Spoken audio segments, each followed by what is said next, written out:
Brandon. Hey, Hannah, how are you? Who are you looking for? The ghost in your house? I was just looking around to make sure this is actually happening. Listen, listen, What is guys. what is up, GhostWritten family? You have to excuse us. I'm pregnant, and Brandon has lots of friends. You can just call me a whore. It's fine. I wasn't gonna do that on the podcast, but okay. It's fine. That's what I call you to your face. Same.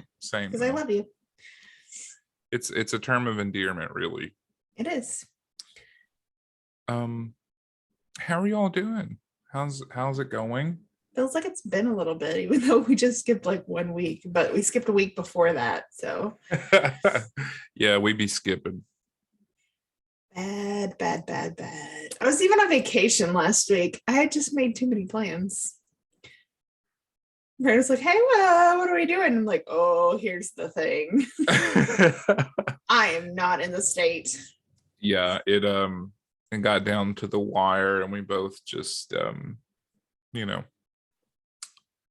had other stuff going on. So anyway, listen, I'm sure you guys are tired of us explaining ourselves, but it's just how it is. So One of these days. But we appreciate you guys. We just finished recording a Patreon episode. We did. That a is Brandon Patreon episode. Yeah, and it's particularly spooky. So we will do our normal spiel at the end here, but just know that Patreon is where it's at right now. So I know that, like me, you've probably been watching Stranger Things. Have you been watching it? Yes, we destroyed Stranger Things in Oh a my day. God. It's so good. It is so good. God, they did such a good job with the season. It's way darker. Yeah, and you know how I know they've done a good job? So I was alive through part of the 80s. But where I grew up was kind of like stuck in time a little bit. We're from Kentucky. We're at least like 5 years behind everybody else. Yeah. So, I have memories of a time that definitely was like still the 80s, even though, I was born in 88. So, the early 90s are just the late 80s. Yeah. And I really like most things 80s, don't hate me, y'all, but I just don't like it. Like, I don't like 80s music. I don't like 80s fashion. The only thing I really like from the 80s are like video games. And some movies, like, some really good movies were made in the 80s. They were. But overall, I kind of hate the 80s. And Stranger Things is so good, it makes me like nostalgic for the 80s. Yeah, they did a really good job. When it first came out, I saw an article. It was like, Stranger Things needs to calm down. We're not nostalgic for the 80s anymore. I'm like, they're not trying to. They're just in the 80s. It's literally just weird. They're teenagers in the 80s. So like all that pop culture is going to be a big part of their lives. Yeah, for sure. Plus, they've always tried to be really period appropriate. So like I saw a thing that was talking about how like every piece of clothing they wear is actually from the 80s.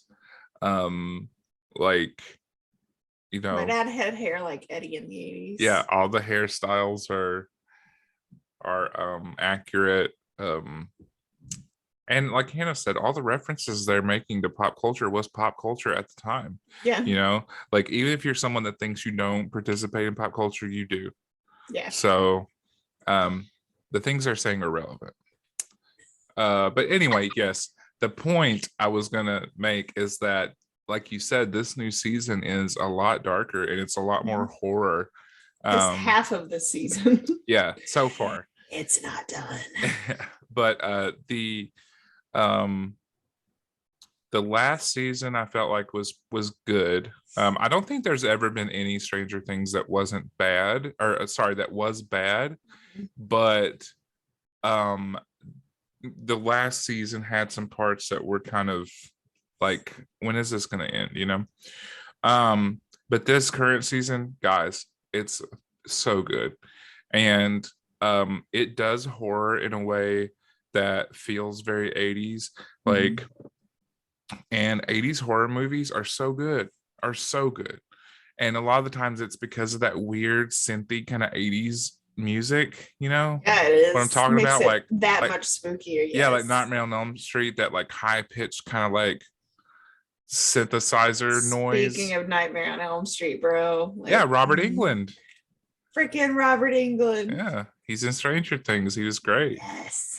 It took me a minute. I keep having these moments when Bradley and I are watching them where I'm like, wait a second, is that such and such actor? And I did that like 3 times. And yeah, I was right every time because I'm good like that. But I was like, holy shit, is that Robert Englund? And then I looked it up. Sure as fuck was. He's so noticeable. Like, you know exactly who he is as soon as he pops. It took me a minute. I was like, is that who I think it is? I was like, yes, it is. It's the nose. Yeah. Yeah. He just looks like an ominous motherfucker too, and I love it. Oh yeah, for sure. Other than that, I'm still trekking through the Dark Tower novels. I'm on the second to last one. Nice. And Stephen King has become very self-referential. So it's making me want to go back and like because I've read a lot of his books, but there's certain like classics that I've never read.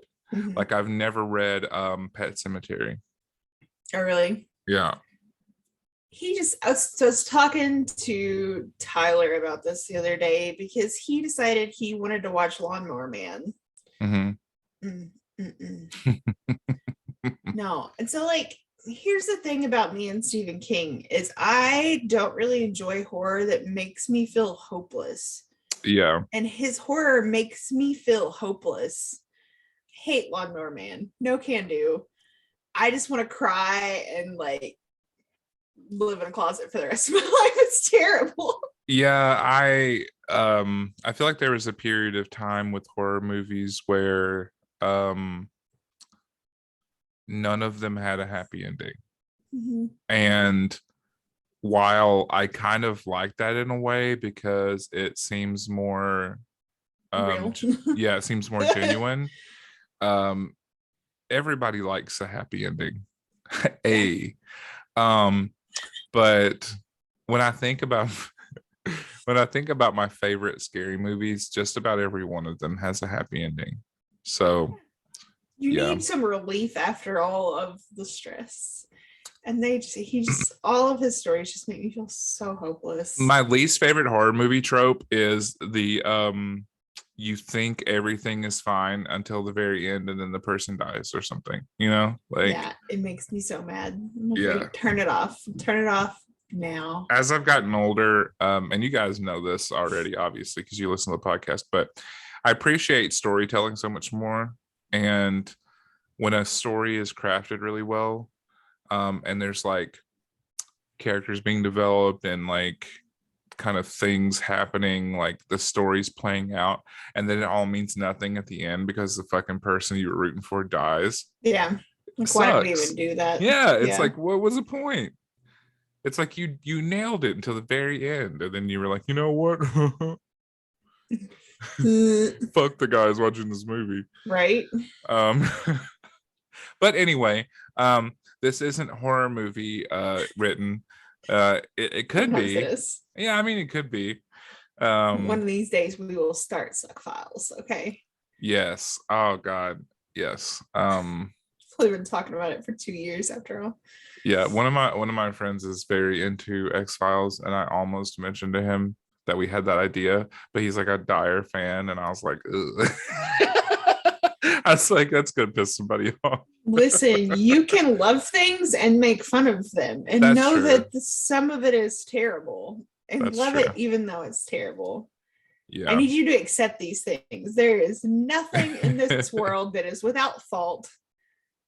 Enjoy it. Very true. X-Files is not without fault. But yeah, I know that like this point in the what are we, the northern hemisphere? Yeah. is particularly pretty not spooky because it's all sunshiny and everybody's outside and stuff like that. But you know, guys, you got to find your spooky fix somewhere, you know. Listen, I've said it before, like summer in Kentucky is sometimes scarier to me, like because I just think about being a kid and everybody's at work and I was out in the woods or just running around back roads by myself and there's nobody there and there's nothing strange, just like creepier than it being hot as balls out in the middle of the woods by yourself hearing things. Yeah, well, like, oh buddy, do you? that is the thing that I think of though too, is, you know, In like the middle of the day. that's when all the creepy crawly shit is most active, you know. So but yeah, how far away are we from Halloween now? Maybe we should start a countdown. I mean, that's also my due date countdown. So. Oh, it's 4 months. Mm-hmm. 4 months and 24 days. Baby's due October 25th. Wow. Because God forbid if Tyler and I can do anything not in October. Little Brandon Bradley is gonna. Brandon Bradley. I had an ultrasound today and I'm telling Brandon about it. He's like, that sounds just like little Brandon Bradley. People call him little baby Lee at work all the time because Tyler and I both have the same middle name. Brandon's middle name too. Yep. We're all Lees, so everybody calls him little baby Lee. Mostly because Tyler won't let me name him Lee. Dang, there's some pretty good Lees in popular culture though. Who's the guy that plays Legolas's dad in The Hobbit? Lee. His name's Lee. I don't remember. It's just such a random Lee Pace. reference. Lee Pace. He's the only person I know off the top of my head whose first name is Lee. There's a guy that has an animal rescue that makes YouTube videos, and his name is Lee Asher. Leonardo da Vinci. Leonardo. First name Lee, middle name Onardo.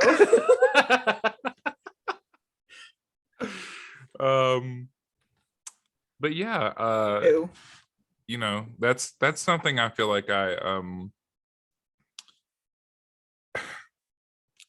so I'm not a sports person, but it's kind of the feeling. So the feeling that I'm thinking of right now, I'm trying to explain, I would equate it to like how sports people, like let's say you're like super into football and it's like your whole life, but then everybody else gets into sports or like football around the Super Bowl. And that's the only time they care about it.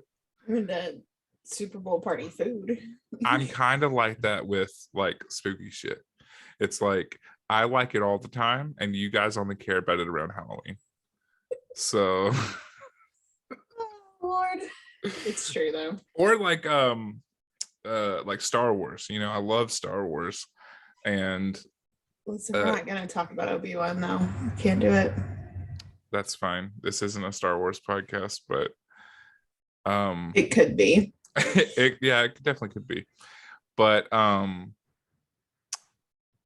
often thought about that, like having a different podcast where I talk about Star Wars, because if there's anything that I could sit and talk about for hours, it's Star Wars. It's just you, Tyler, and Isaac just going to town at Star Wars. I do think that would be great, actually. Listen, those are like 4-hour-long episodes. Yeah, but I already don't have, like, neither one of us has time for this, so why would I even add something else? But yeah, I feel like I you know that thing where you don't see people for a while and then you have to like tell them everything? I feel like that's what I'm doing right now with our listeners. But we live 3 buildings away from each other, guys. but it's you all. It's you all that we're talking about.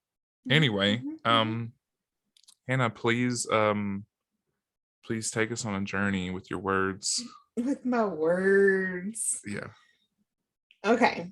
So we're in Louisiana today. You went kind of true crimey with it, so I'm gonna go true crimey with it. Oh, I'm copying you, and I love true crime and also ghost stories. So, yes. this place was actually on Travel Channel's Ghost Stories. I Okay. couldn't find the episode. They put other things on YouTube, but not ghost stories apparently. But this is the courthouse of Calcasieu Parish in Lake Charles, Louisiana. Calcasieu is how you say it. I looked it up.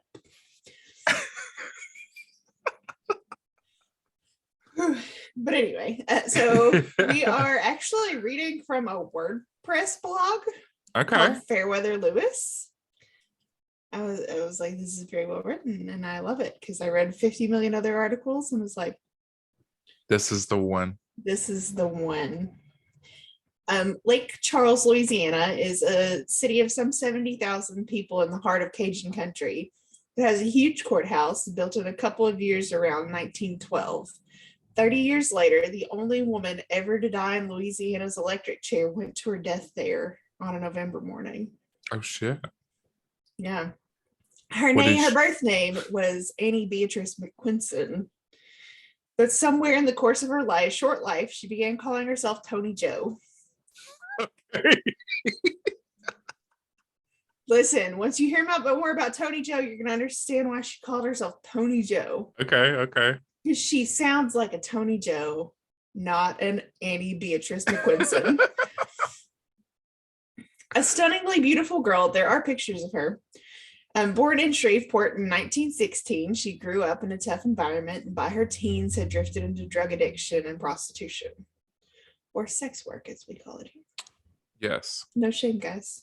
No slut shaming in this podcast. In this house, he's what to say. In 1939, when she was 23, Toni Jo McQuinson met a good old boy named Claude Henry at the brothel where she worked. Claude was a Texan who went by the nickname Cowboy. She fell in love, right? Original. Yeah. He fell in love with the lovely Toni Jo and she with him. They were married in November of the same year. They honeymooned in California, where it said Cowboy managed to get Toni Jo off the drugs. Almost immediately upon their return to Louisiana, though, Cowboy was arrested and charged with murdering a man back in Texas prior to their marriage. He was extradited back to Texas and in January 1940, convicted and sentenced to 50 years at the Texas State Penitentiary in Huntsville. Wait, what did he kill the guy for? It doesn't say. Okay. And this was before he even met Toni Jo. Like, okay. He had killed this guy and she knew nothing about it. Toni Jo, without her man, drifted back into her old ways. She wanted Cowboy back, and with an accomplice named Harold Finnan, who they called Archie Burks, began plotting to go to Texas to break Cowboy out of prison. She and Archie began hitchhiking towards Texas and were picked up just outside Lake Charles by a man named Joseph P. Calloway. Evidently thinking that Calloway's Ford V8 coupe was the perfect getaway vehicle for their planned caper, the pair forced Calloway to pull over just outside Jennings, a small town nearby. There, they forced him to strip, tortured him, and finally, after ordering the seriously injured man to say his prayers, Toni Jo shot him between the eyes, killing him instantly. Holy shit. Yeah, Toni Jo's crazy. They left his body in a ditch. Jesus. Yeah, it was a spectacularly brutal and supremely stupid killing, and Toni Jo and Archie couldn't keep their mouths shut. Archie or Archie? It's Archie, Arkie. Archie. Yeah. Oh, maybe he's from Arkansas. Maybe. They like these location-based nicknames. Apparently, Cowboy. Good Lord. They couldn't keep their mouths shut. They had developed a powerful thirst in the commission of their crime, and in a roadhouse, while getting drunk, they bragged loudly about killing Calloway. In short order, they were arrested, the body was found, and from there on, it should have been 13 steps up to a long rope for the both of them. Archie, protesting that Toni Jo had done the killing and he was only along for the ride, was sentenced to death as a matter of course. Nice. Toni Jo, insisting that no, it was Archie who had shot Calloway while she looked on in horror, was also convicted and sentenced to death in March 1940. A sentence her lawyers promptly appealed, and succeeded in winning a second trial for the sultry murderess. She was treated as somewhat of a celebrity at the Calcasieu Parish Courthouse. Within its jail cells, she was allowed privileges like no other prisoner got, such as being allowed to keep a pet. When her hair was cut off before she was executed, a hairdresser, not the jail barber, was called to do the honors. Her second trial ended in another death sentence. And again, her lawyers appealed. Incredibly, they were granted a third new trial. What the fuck? Based on what? Which ended the same way as the previous two, with a death sentence. I have to like, it's weird to me. Like, what could they possibly have been? Fourth appeal for a new trial was denied. The courts evidently realized that her appeals fit a certain famous definition of insanity. Toni Jo Henry was originally sentenced to hang. By the time of her third trial, Louisiana had changed its method of execution to the electric chair. And so it was in November of 1943, 3 days after what would have been her third wedding anniversary with Cowboy, still imprisoned in Texas, Toni Jo was executed. Damn. Before the end, she wrote to Cowboy, assuring him of her eternal love and devotion. She also wrote a letter to the courts, a long overdue letter confessing that she, not Archie Burks, had shot Joseph Calloway. The note didn't save Archie. He was hanged as scheduled. Damn, they just said fuck every one of them. Yeah. Ever since Toni Jo's execution, the Calcasieu Parish Courthouse has been haunted. Some of it's fairly routine stuff: footsteps, a husky female voice whispering words to hearer, or the hearer cannot even quite make out, occasional scents of perfume of a type no one has worn since 1940. Then there's the phenomena that are not so routine. One such involves a rotating file system in the courthouse office, which has, on several occasions, been turned on and running smoothly when unaccountably it stops. When workers check, the system proves to have been switched off with no one living within reach of the switch. There seems to be some debate about where exactly in the building Toni Jo's execution took place. The most usual spot is identified as the stair landing, largely because it's from there that the most alarming phenomena comes: a woman's long drawn out screams. Oh. Yep. So that's Toni Jo. You agree that she should be called Toni Jo now? I'm just wondering where it came from. Too. She thought it seemed like more of a prostitute name, I guess. Yeah, every Toni out there, just so you know, you sound like a whore. Toni, Toni. There she is. I was like, I like that. Toni Jo is crazy. Yeah, that was we pretty... don't very often do stories about people that deserved it, but like... Oh yeah, for sure. But that murder was brutal. Yeah. Damn. Yeah, it doesn't specify what all they do to him. I should do more research into like the court cases and stuff, because I'd like to know what they got the appeals for. Yeah, because I'm just sitting here like, wait, what? Once is like, yeah, once is like, yeah, okay, sure, maybe somebody messed up due diligence, yeah. But twice, girl. Yeah. Yep. And every time they're like, no, like execution. Yeah, every time they're like, the judge is like, why did we grant this? What is happening? Like, are you guys serious?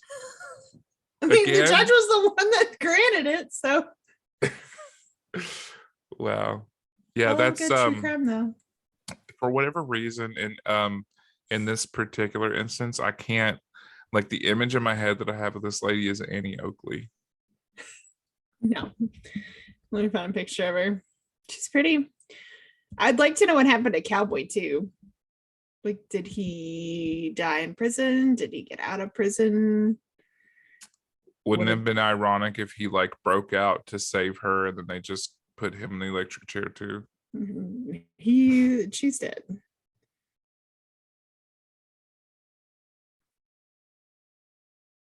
Where is she at?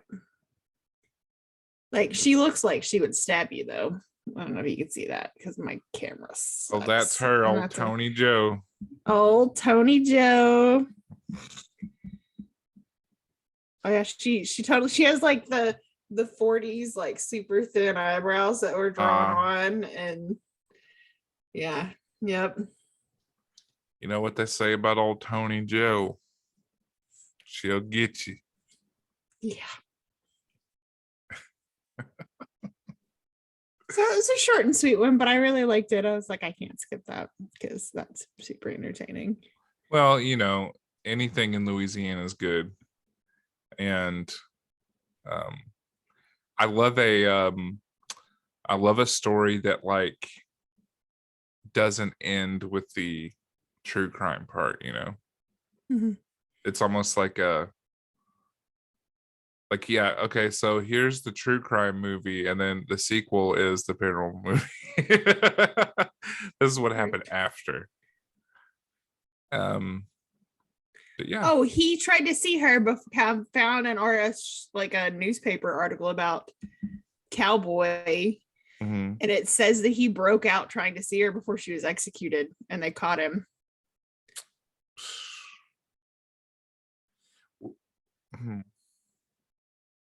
Yeah, Tony Joe said that she was glad he was caught because an attempt to see her might have cost him his life. Cowboy's like, I have to post this picture of Cowboy too because he's pretty. Kind of looks like Brad Pitt, Uh, just in a little bit I saw. yeah, my camera sucks. Sorry. That's fine. Yeah, I'll actually post pictures for this one because I think it's pretty cool that there are actual people for it. And it's proven like this is a real thing. Oh, for sure. Usually it's just a story. Speaking of stories, you Where are got you going with this? you know where I'm going. Oh, Listener stories, they are our bread and butter. We love them. They sustain us. They keep us going. Where they at?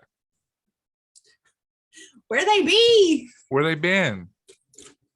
Where doth thou reside? Let's have October in July. Ooh. Guys, send us your stories. Yeah, send them to us.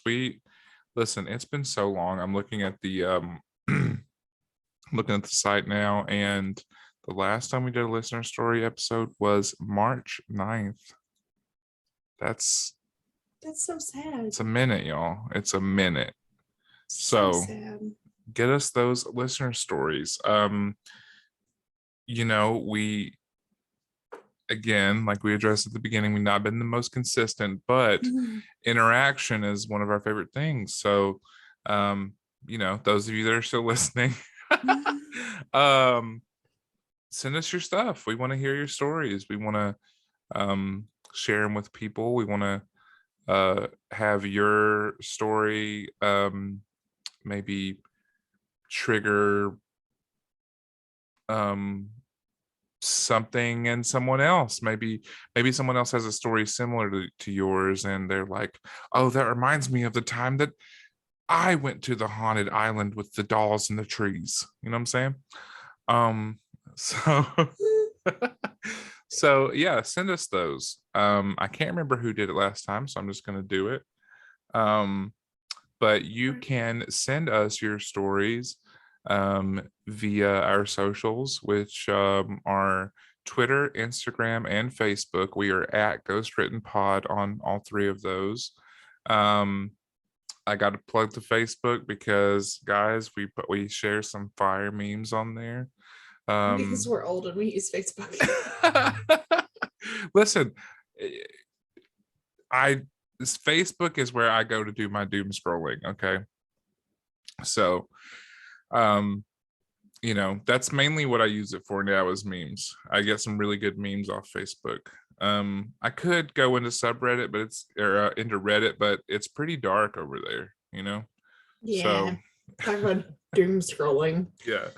But yeah, so submit us your stories on there, or you can email us. It's ghostwrittenpodcast@gmail.com. And we've had people send us messages on pretty much every platform except for Twitter, I think. Yeah, But nobody gets Twitter's like into the short form one, so I don't really, I yeah. imagine that's not where people are trying to send their stories in. But send us your stories. We love doing those listener stories episodes. They're always our most popular ones, it seems. So you guys love them too. But yeah, send them in to us. And But we ain't making that shit up. So yeah, for sure.